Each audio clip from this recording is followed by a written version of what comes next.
আপন কে পাস সিরিয়ালে এই মুহূর্তে যেটা চলছে সেটা হচ্ছে আমরা দেখতেই পাচ্ছি যে তান্না বাড়িতে বন্ধু বান্ধব নিয়ে এসে নেশাভান করছে এবং সেই বিষয়টা অ্যাকচুয়ালি বাড়ির কেউ মেনে নিতে পারছে না। অ্যাকচুয়ালি জয়েন্ট ফ্যামিলিতে এগুলো ঠিক খাটে না। তো যাই হোক, সেই মুহূর্তে কোয়েল নিচে নেমে আসে। কোয়েল এসে তাকে বাধা দেবার চেষ্টা করলে তাকে অপমানিত হয়, সেখান থেকে চলে যেতে হয়, এমনকি সার্থকীকেও তাই। আর উল্টো দিকে এসে গেল এবার জবা, পরম এবং অনু। তো এরা এসে যখন বলতে গেলে এদেরকেও কম অপমান হতে হলো না, এমনকি পালকও এসে এদেরকে অপমান করলো। তো যাই হোক, এদের কথা হচ্ছে এখন তোমাদেরও এই বাড়িতে যা অধিকার আমাদেরও সেই অধিকার, তোমরা যখন যা বলবে তখন কেন সেটা হবে। তো যাই হোক, এই নিয়ে মোটামুটি বাড়িতে একটা তুমুল অশান্তি হলো এবং আশা করি তোমরা খুব শীঘ্রই দেখতেও পেয়ে যাবে সেই বিষয়টা। তো এই সব কিছু তো মিটে গেল, কিন্তু জবা পারছে না কাউকেই জানাতে যে কোয়েলের ঠিক কি হয়েছে, কোয়েলের ঠিক কি অসুখ হয়েছে সেটা জবা কাউকে বলতে পারছে না। তো যাই হোক, এই জন্য ডাক্তার একটা পরামর্শ দিয়েছে, সেটা হচ্ছে জবা যদি এখন মা হয় তাহলে সেই সন্তানের থেকে কিছু একটা ভাবে কোয়েলকে সুস্থ করা যাবে। তো এই বিষয়টাতে জবা রাজি হয়ে যায়, কিন্তু এই নিয়ে সহেলি মোটামুটি পালকের ব্রেনটা ভালো মতো ওয়াশ করে দেয়, আর সেই নিয়ে মোটামুটি বাড়িতে বেঁধে যায় একটা তুমুল যুদ্ধ। তো তোমরা বুঝতেই পারছো যে এদিকে তান্না আর রিঙ্কির প্রেমটা তো চলছেই, আর উল্টো দিকে পালক মোটামুটি এই সমস্ত কিছু মেনে নিয়েছে, আর সহেলি যা যা চাইছে ঠিক তাই তাই হচ্ছে।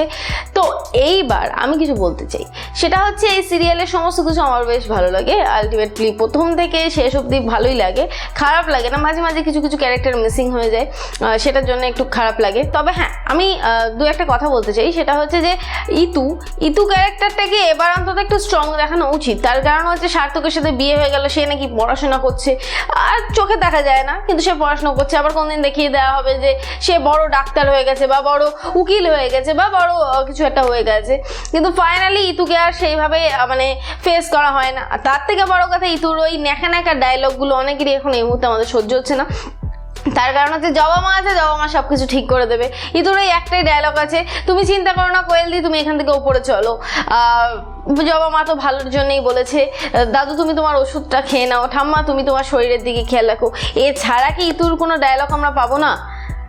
কারণ ইতিহাস যখন উল্টোচ্ছে, ইতিহাস যখন সেই একই রকম ভাবে ঘুরে ফিরে এলো, বাড়িতে যে মেয়েটা আশ্রিত ছিল সেই মেয়েটাকেই যখন বিয়ে করলো পরম, তখন যখন জবা যে পরিমাণ স্ট্রাগল করলো, করে যেমন নিজেকে আজকে পুরোপুরি একটা স্ট্রং ওমেন দেখানো হচ্ছে জবা ক্যারেক্টারটাকে, ঠিক তেমনই কেন ইতুকে দেখানো হচ্ছে না? ইতুর ওই দু একটা ডায়লগ আর মাঝে মাঝে একটু মেকআপ চেঞ্জ, লুক চেঞ্জ, এইগুলো করার থেকে আমার মনে হয় যে ইতুকে যদি কোনো ডায়লগ দেওয়া হতো বা ইতু যদি একটা কোনো প্রবলেম সলভ করতো তাহলে আমাদের মনে হয় সেটা একটু বেশি ভালো হতো। কিন্তু ওই ইতুর ওই ন্যাকা ন্যাকা ডায়লগগুলো জাস্ট আর নেওয়া যাচ্ছে না। আমি এবার মনে করি যে এখন যদি ইতু একটা কোনো প্রবলেমকে ভালোভাবে সলভ করতো তাহলে হয়তো ভালো হতো। আবার ওদিকে থেকে তন্দ্রা ঢুকছে, এবার আমার মনে হয় যে তন্দ্রা যে শয়তানিটা করতে ঢুকবে, তাতে আমার মনে হয় যে এবার জবা ইনভলভ না হয়ে এবার ইতুর ইনভলভ হওয়া উচিত এবং ইতু এই বিষয়টাকে থামাবে। এরকমটা যদি দেখায় তাহলে আমার মনে হয় বেশ ভালো হবে। তো যাই হোক বন্ধুরা, আর এখানে রিঙ্কি ক্যারেক্টারটার ব্যাপারে তোমরা অনেকেই বলছো যে দুদিন আগে সার্থকের ছিল, দুদিন পরে আবার তান্নার হয়ে গেল, এরপরে কি আবার অন্য কারোর হয়ে যাবে? তো এটা একটা ক্যারেক্টার, এটা জাস্ট কোনো ব্যাপার না। এই ক্যারেক্টারটা হচ্ছে এরকম যে ওই বাড়ির বউ হতে হবে, সে যেভাবেই হোক, সে যে ভাইকেই বিয়ে করুক না কেন ওই বাড়িরই বউটা হতে হবে, না হলে সহেলি ওই বাড়ির উপরে রাজত্ব করতে পারবে না। তো যাই হোক, এটাই ছিল এই সিরিয়ালের ব্যাপার, যে রিঙ্কি ক্যারেক্টারটার। তবে আমি বলবো যে এই মুহূর্তে আমাদের দেখার পালা, যে আমাদের কাছে একটা খবর এসেছে, সেটা হচ্ছে যে পালক নাকি চাইবে যে সংসার এবার আলাদা হয়ে যাক। তার কারণ হচ্ছে জবা মা হচ্ছে, আর এই জন্য নাকি পালক লজ্জায় মুখ দেখাতে পারবে না, সেই জন্য নাকি সংসারটাকে ভাগ করে দিতে হবে। কিন্তু সত্যি কি জবা এই সংসারটাকে ভাগ হতে দেবে? সেটা জানতে গেলে তোমাদেরকে দেখতেই হবে সিরিয়াল কে আপন কে পর স্টার জলসা HD-তে ঠিক সন্ধ্যে 7:30 সময়। আর যারা যারা মিস করছো তাদের জন্য আমি আছি। আমার ভিডিও যদি ভালো লেগে থাকে তাহলে লাইক কমেন্ট শেয়ার করতে কেউ ভুলো না। আর হ্যাঁ, যেটা বলবো সেটা হচ্ছে কে আপন কে পর সিরিয়ালের সমস্ত আপডেট সবার ফার্স্টে পাওয়ার জন্য অবশ্যই করে সাবস্ক্রাইব করো চিরকুট ইনফ্রেন্ডের চ্যানেলকে, আর তার পাশে থাকা বেল বাটন অবশ্যই করে ক্লিক করো আমার ভিডিও সবার ফার্স্টে পাওয়ার জন্য।